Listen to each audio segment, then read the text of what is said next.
Hi, I'm Ayush Aggarwal from Section D. My roll number is 2301311. So today I'm going to talk about how India navigated through the Russia-Ukraine war crisis and how India was able to relatively maintain its economic growth throughout that period, which had a lot of headwinds. So basically, the story goes a little back as we were coming right outside from the COVID-19. So during the COVID-19, to set some context, so the fiscal and the monetary policy was aimed towards increasing the money supply in the country by providing loans at a cheaper rate, a relatively cheaper rate as opposed to it was before, because there was slowdown in economy. And to boost that, our government chose an expansionary policy and decided to lower the interest rates to increase the money supply in the market. So moving forward, it was as usual expected that now that the COVID-19 is over, so there'll be a point in time when the inflation rate would start to go up as the money supply has increased.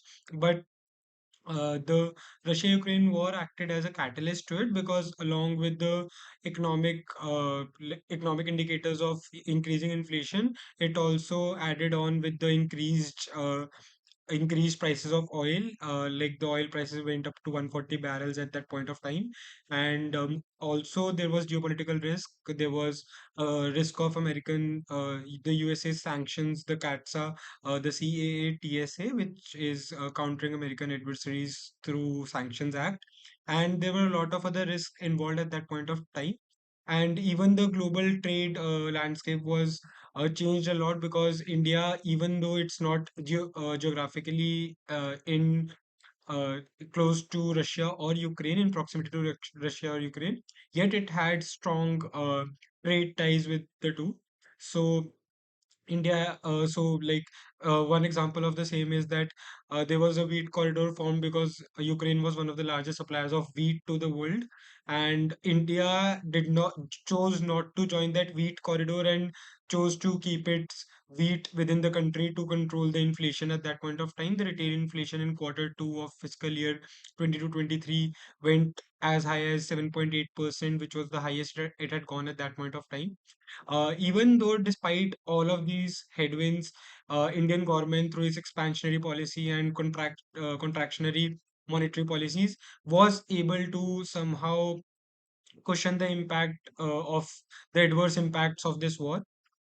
India, despite all of this, was one of the fastest growing major economies in the world in quarter two of fiscal year 22-23. India's growth rate was about 6.8% as opposed to the next best was China's 4.2% growth rate.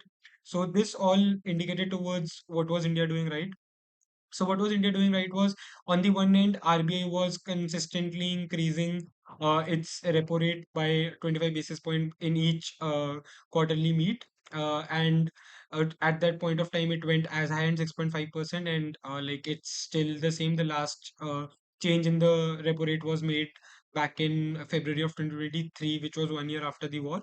Since then, the economy has stabilized this and moving forward, we can also see even in the fiscal policy, the Indian government in the budget of 2023 did not hold back in spending on infrastructure and showing its indication towards expansion. There were various policies that were brought into place, the green hydrogen mission, the fame, which were not only indicative of the impending growth, but also signaled that India was very positive towards its future outlook, its future economic outlook, and wanted to invite businesses to come in India and invest here in terms of setting up their manufacturing facilities or setting up their service centers.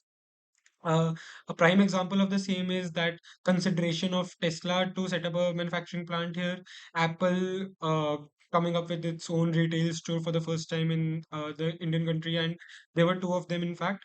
So, all in all, India has been able to navigate through the risks of economic crisis, fiscal contraction, and a geopolitical risk that was associated with the war through its exemplary monetary, fiscal, and geopolitical non alignment policy. And this has in turn resulted in the positive fruition of our economy that we are living in today. Thank you.